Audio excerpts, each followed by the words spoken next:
Hi there, it's Sharon Hess.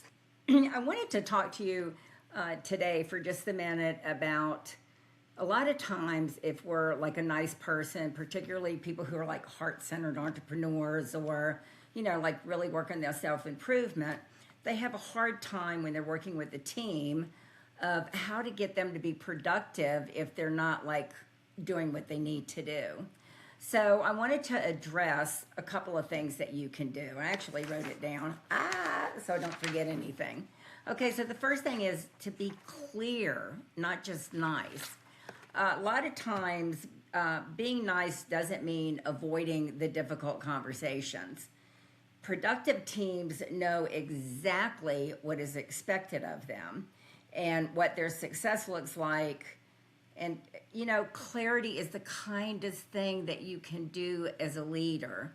So we think we're not being nice, but it's kind of like this. Years ago, a friend of mine, he was a manager, and I said to him, I was young, I didn't know anything about business, and I said, what do you do? Oh, it's awful. What do you do when you have to fire somebody? And I'll never forget, he said, it's simple. I just tell them, you knew the program, you didn't follow the program, so you can't be here anymore.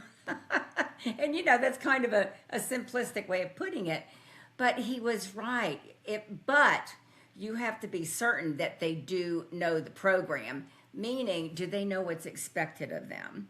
Like even in sales, I teach that objections are just questions that haven't been answered. So if somebody is underperforming, they may not really know exactly what it is that's expected of them. So just make sure that you're clear, and you can do that from a nice, grounded, kind space, okay? And the second thing is appreciate specific behavior. Don't just say, good job. Let them know what they did that was a good job. Like, oh, you did such a great job putting together everything for that meeting today. Oh, that email that you sent out, that was just spot on. Thank you so much for doing that. And just, like praise people on little things. I teach for myself and for other people for personal development.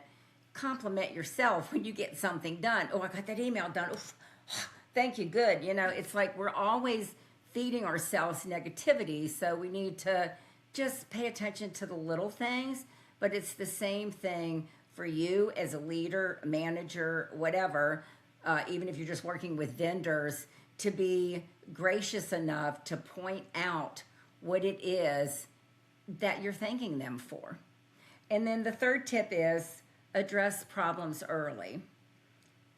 Kindness doesn't let issues linger, because the longer you let something linger, the more the person doesn't understand that they're doing something they're not supposed to, or not doing something that they are supposed to.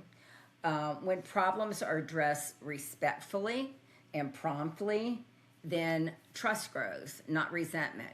And I think that's what we fear. When we're a kind-hearted person, we don't want people to think ill of us. But they're not going to think ill of you if you stand in your authority, your groundedness, and you just explain to them. It's like I'm very woo and very spiritual, and work a lot in personal development, but I'm also very logical. And if you tell people things in a very logical stance, they take a moment and they really kind of like it soaks in and they understand the point that you're trying to get across, okay? And a lot of times if you try to, like say, oh, I'm going to, like be really nice and I'm going to tell them that's fine. You can do things in a nice way, but please, please, whatever you do, make sure that you are very clear, and you can be clear and respectful and kind at the same time. And so in closing, I'll just say the most productive teams are not built on fear. They're built on clarity, appreciation, and accountability delivered with respect. Okay, I hope that helps a little. Now go out and have a fabulous life just because you can.